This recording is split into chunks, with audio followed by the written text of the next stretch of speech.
Frijoc. Preços baixos. Não vá mais longe. Preços inacreditáveis só nas lojas Frijoc.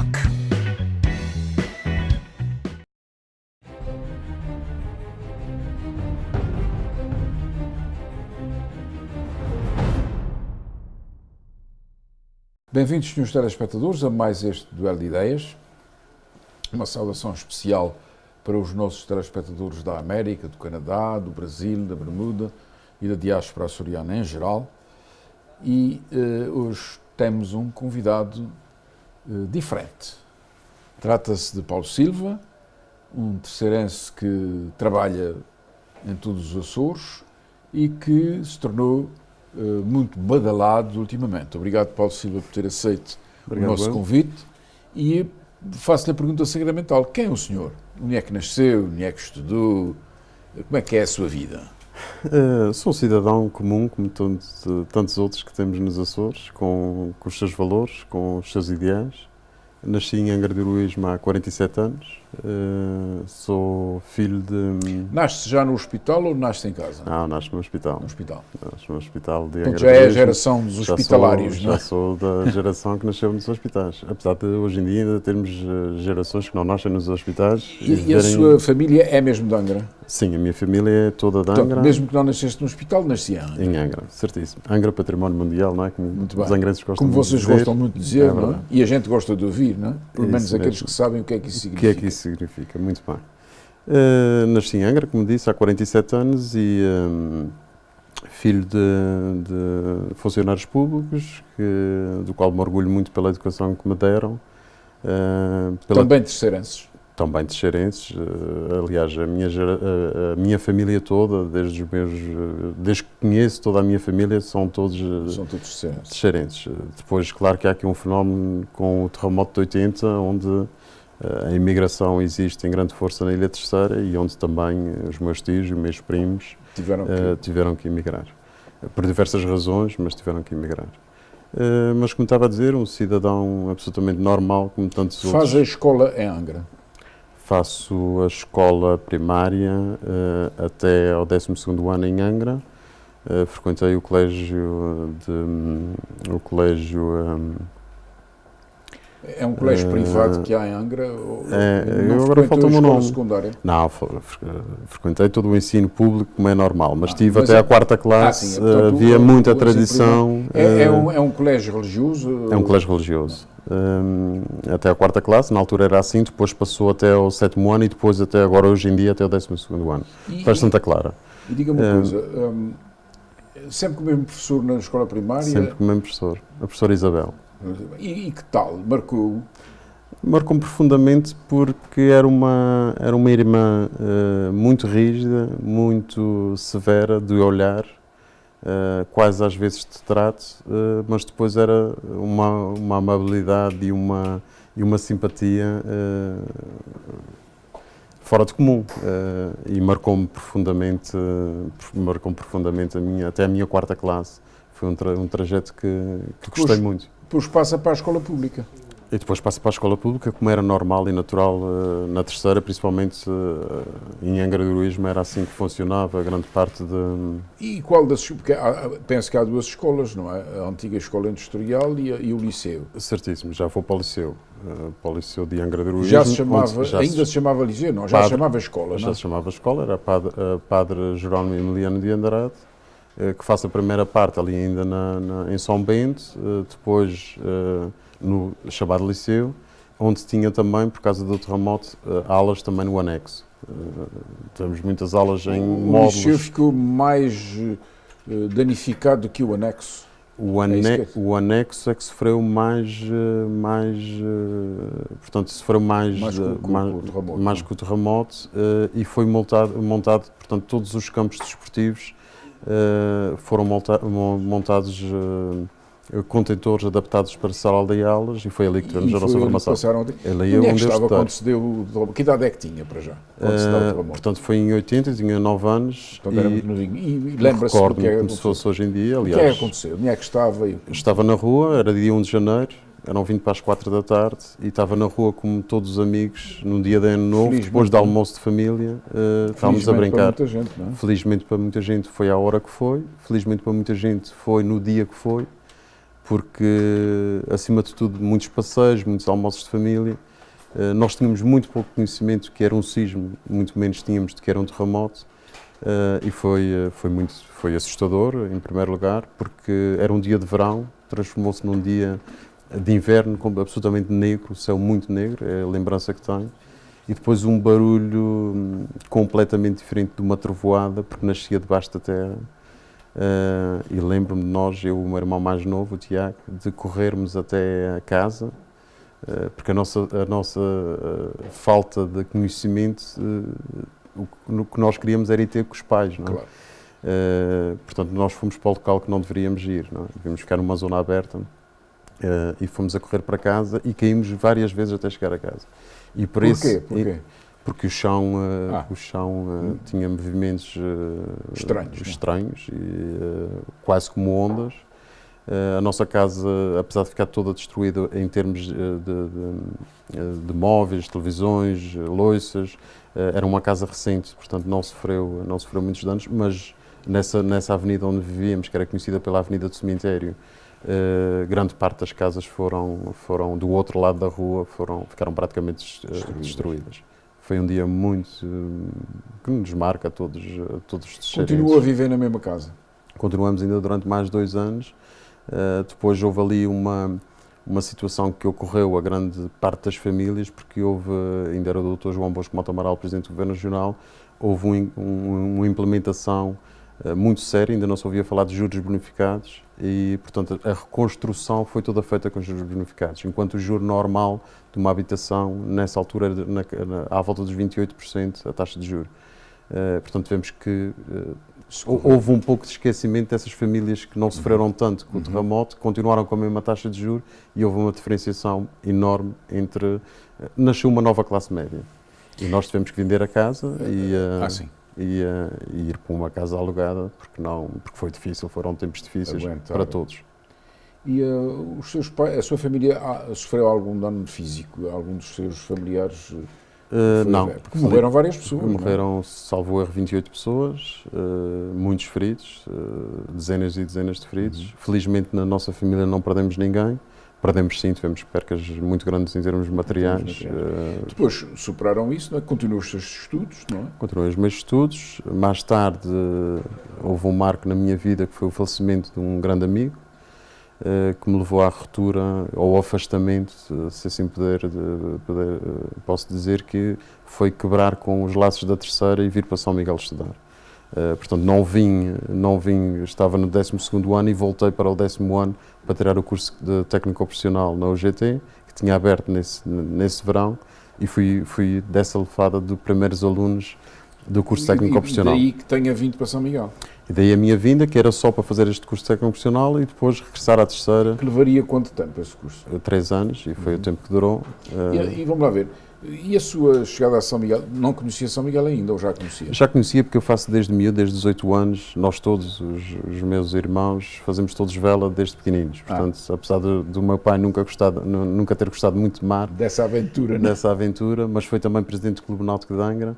E nós, com esse bichinho, fomos e fizemos todas as classes, desde o Otimista, o Orrian, 4 Mas nunca veio cá de barco à vela? Não, muitas vezes. Muitas vezes, sim. Nós fazemos a Atlantis Cup, que é uma regata que une diversas ilhas dos Açores. Em barcos de que tamanho? Já são os iates, mas fazemos também, nessa altura, de 8, 9 anos, fazíamos era Otimista. Vínhamos em corvetas, para diversas ilhas, para o Faial, para São Miguel, onde havia as provas regionais e fazíamos as provas cá. Não é? Portanto, conhecia São Miguel daí, conhecia São Miguel depois na minha juventude, de vir à Maré de Agosto e pernoitar aqui em São Miguel. E gosta de São Miguel? A sua primeira impressão? Normalmente os terceirenses da minha geração iam à cervejaria. Saíam do barco, iam à cervejaria e iam-se embora. Era o que se dizia, não é? Certamente que é mentira, mas fazia-se correr isso. Achou a diferença muito... Não achei.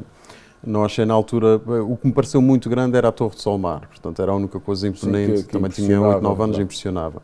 O resto, uma cidade normal, até achava e acho uma cidade muito cinzenta, falta vida, a Ponta da Algada. Continuo a achar que é uma cidade que deve ter mais vida, mas também é difícil com o número de pessoas que temos de ter. A vida dá-se com as pessoas, não se Claro. pode dar vida sem as pessoas. Mas não estranhei, muito mais me marcou quando fui a Lisboa, quando miúdo, não é? De ver a dimensão enquanto cidade e a nível populacional e todas as atividades que havia, e assim marcou-me. Mas conheço muito bem as 9 ilhas dos Açores, porque já passei por elas diversas vezes e já pernoitei nelas muitas e muitas noites, e cada uma com a sua particularidade, mas nenhuma que se sinta assim tão fora de casa enquanto estou. Já vivo em São Miguel mais tempo que vivo na Terceira, tenho 47 anos e estou cá há 27, portanto. E então, ia tirar o curso de 3 anos e depois? E depois ingressei na Universidade dos Açores. Foi lá que não era o objetivo de ir para a Universidade dos Açores, eu tinha muita vontade de trabalhar, eu sempre fui desde miúdo uma pessoa que me dedicava muito a projetos novos, a projetos associativos, sempre gostei muito do trabalho, pelo trabalho, mas depois de tirar este curso técnico profissional e pelo incentivo dos professores que achavam que devia continuar na carreira académica, e fui para a Universidade dos Açores. Algum professor o influenciou enquanto estava a tirar esse curso profissional? Sim, houve um professor que me marcou-me muito, foi João Arcádio Pontadeira Senra, que tinha uma visão muito pragmática e muito incisiva sobre o futuro, sobre a juventude, o que é que devia fazer no futuro, e foi muito por ele que ingressei na Universidade dos Açores. Marcou-me profundamente. E depois da entrada na universidade, esse curso, de onde é que vocês... É para o ZEC, agora mudaram, tem uma escola enorme. Sim. Era ali em frente ao Manteigas, mais acima de Manteiga, uma escola que nasceu com muitas deficiências. Para o Dr. ver, eu entrava às 7h30 para abrir a porta ao sábado de manhã, porque não havia contínuo. Mas era com muito orgulho, que não estávamos, muito gosto, mas marcou-me profundamente. Foi talvez a parte do ensino que me marcou mais. Para a universidade, e qual é o curso que Gestão de empresas. Gestão de empresas. Eu não o concluí por diversas razões, razões acima de tudo familiares, mas porque nasceu o meu filho e... Que entretanto casou? Entretanto casei, eu vou nascer. E casa cá ou casa na Terceira? Caso cá, com uma açoriana, nascida em São Miguel. E por essas razões a vida muda. Mudou completamente. Muda completamente.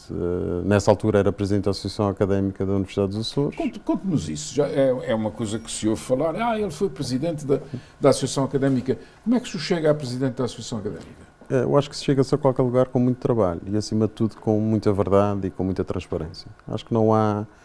Eu acho que quando nós queremos, nós conseguimos. Não fez uma campanha a Trump?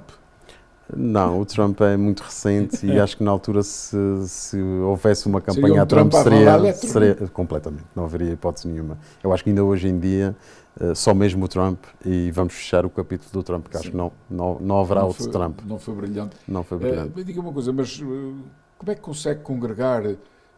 Eu no meu segundo ano da universidade, entro para o Departamento Desportivo da Universidade dos Açores e pego na primeira semana académica da Universidade dos Açores que dou o tema de periferia ao centro e saio da Universidade dos Açores e venho para a cidade. Portanto, é ali no antigo hangar da Marina, que já foi destruído, e é a primeira semana académica aberta à sociedade civil, numa altura que não havia eventos. Mas nessa altura já é membro da academia? Sou membro da academia, mas não era presidente. Não era presidente. E depois, no ano seguinte, por razões de diversa natureza, há vários incentivos para me candidatar e avanço para esse projeto que liderei durante 2 anos e que muito me orgulho, porque fez muito e muita coisa bem feita. O que é que destacaria nesses 2 anos de iniciativa que o tivesse satisfeito, que o tivesse realizado como líder dessa... A abertura do restaurante académico, a abertura do bar académico, a abertura do Centro de Informática da Universidade dos Açores, o apoio em termos de bolsas a tempo e horas, o apoio em termos de sociais, de alunos carenciados, que fizemos um protocolo, o apoio dos melhores alunos em termos de média final do curso, as próprias semanas académicas que ganham uma dimensão regional, mas acima de tudo há uma coisa que me orgulha muito, mas em duplo sentido, que é eu fui um apologista fortíssimo da propina. Eu achava que nós deveríamos contribuir, segundo o escalão de cada aluno, contribuir para termos um melhor ensino. Senti-me enganado, hoje em dia sinto-me enganado, porque de facto a propina é feita para pagar o funcionamento de uma universidade e devia ser, esse valor devia ser para investir na educação de cada universidade, de cada escola.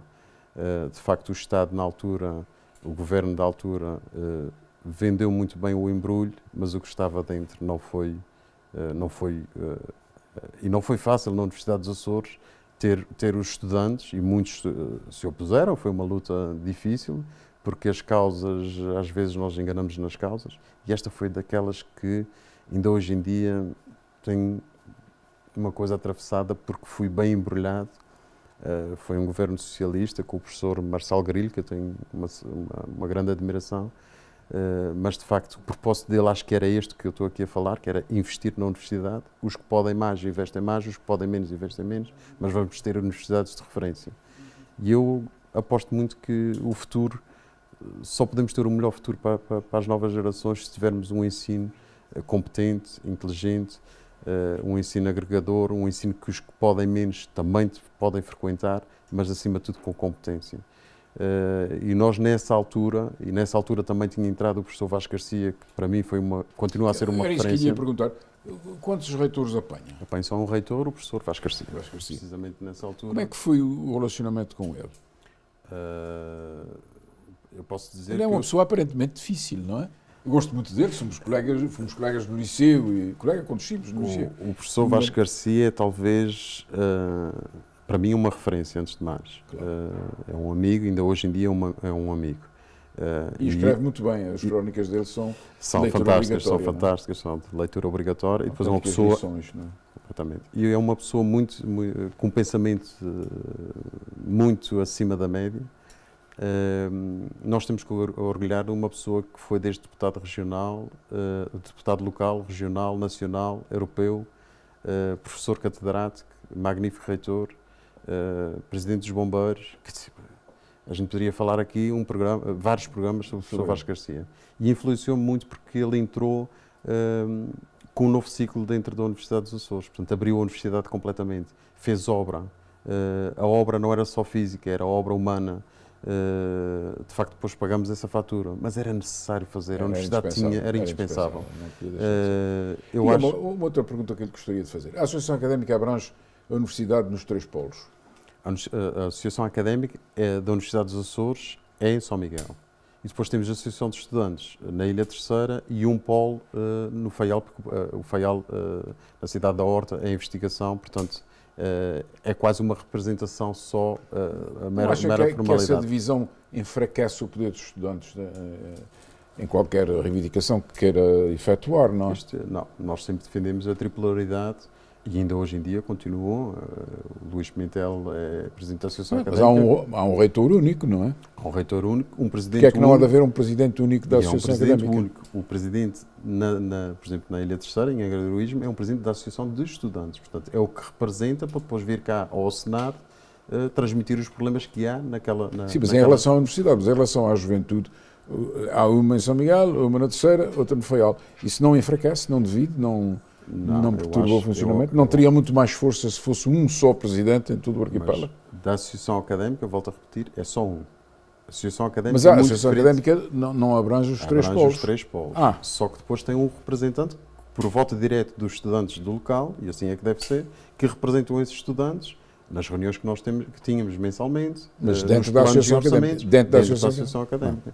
É a forma de representatividade mais... São 3 ilhas, esta divisão geográfica tinha que ser unida de alguma forma. Claro. E foi a forma, já com muitos anos, que se criou e que até hoje em dia funciona e bem. Depois deixa os estudos e faz o quê?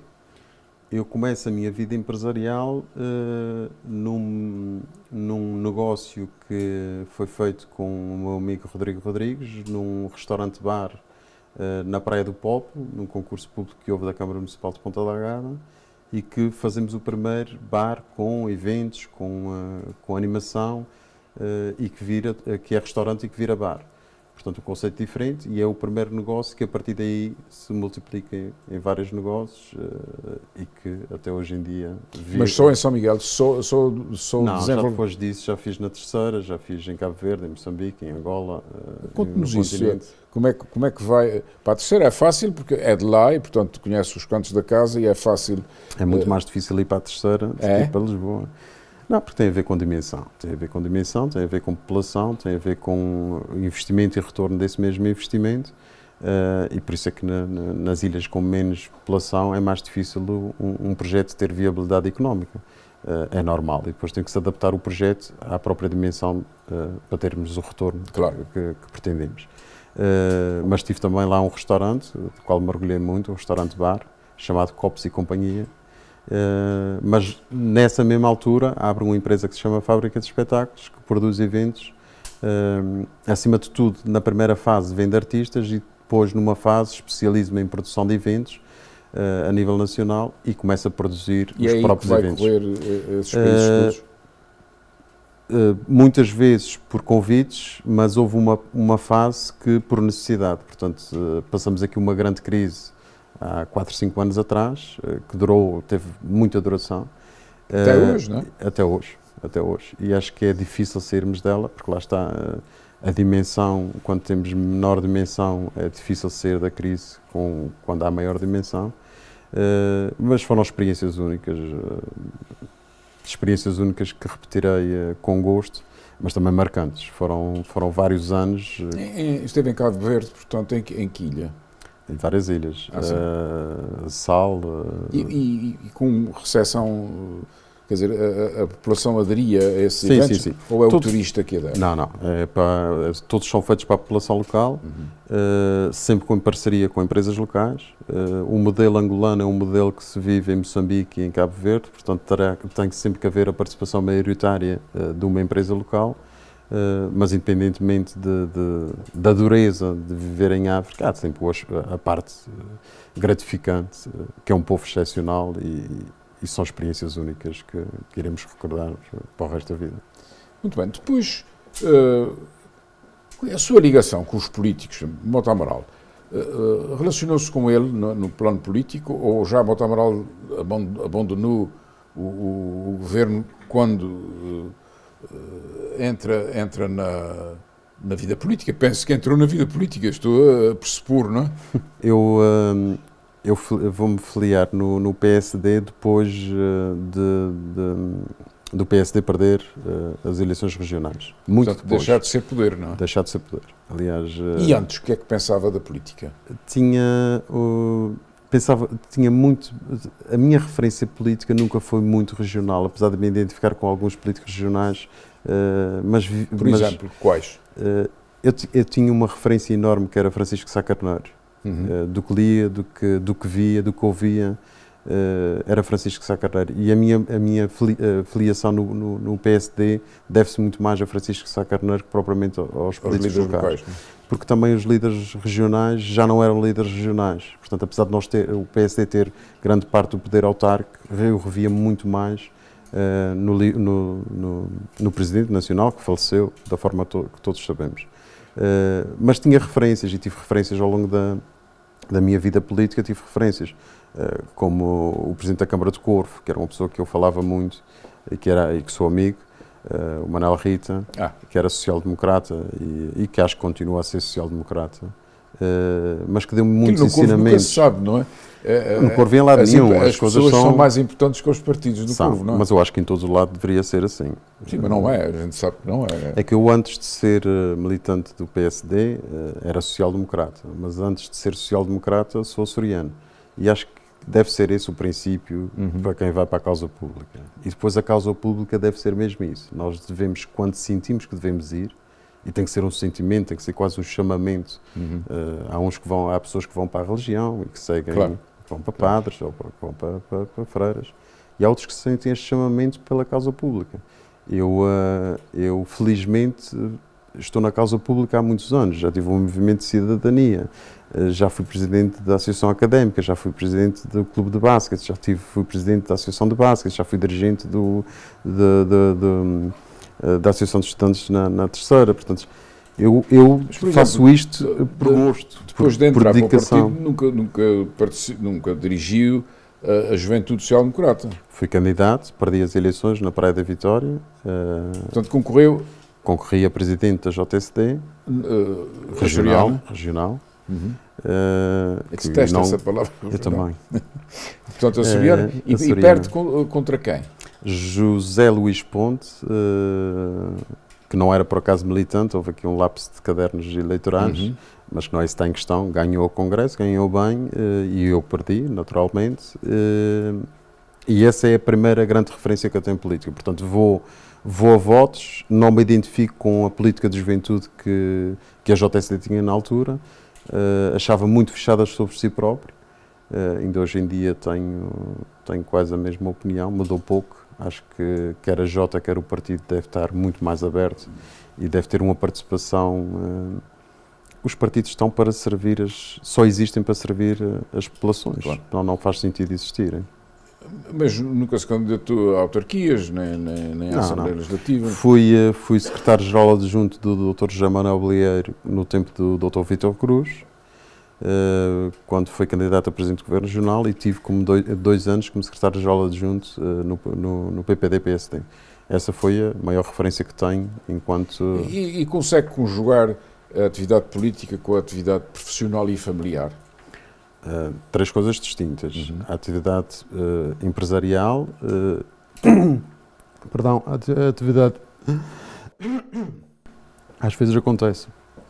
A atividade empresarial e a atividade política são 2 coisas completamente distintas e não são possíveis de conjugar. Eu até agora tive a minha atividade empresarial muito bem definida. Neste momento tenho as empresas muito estáveis e com toda a parte organizada em termos de produção de eventos, de bares, de restaurantes e de comunicação. E é possível afastar-me durante os próximos 2 anos, se assim os militantes do PPD-PSD o indicarem.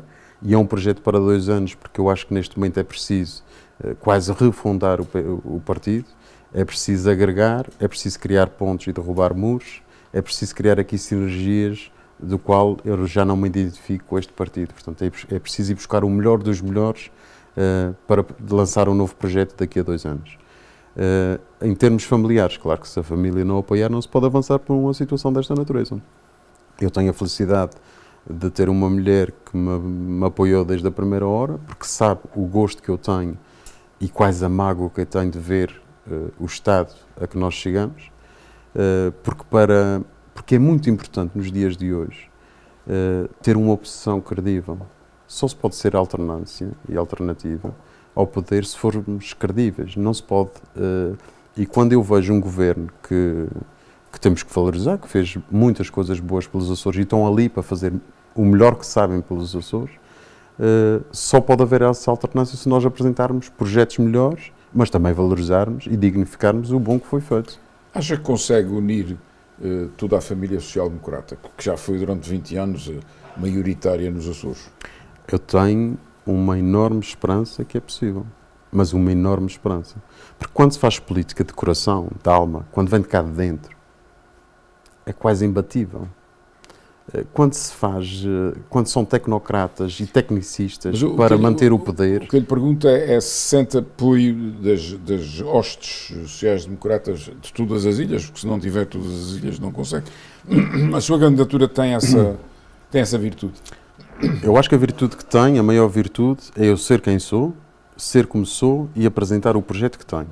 Que o projeto que eu tenho não é meu, é de muitos sociais-democratas que ao longo dos anos que eu estou na política ativa, sinto que é o necessário implementar neste momento. Depois todos virão porque vem por bem.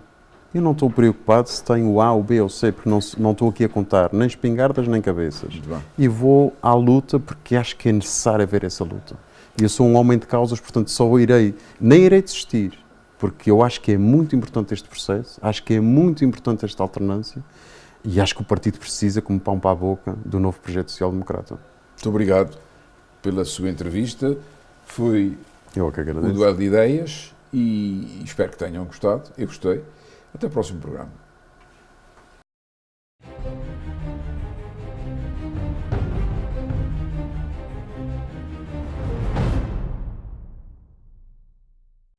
Frijoc. Preços baixos. Não vá mais longe. Preços inacreditáveis só nas lojas Frijoc.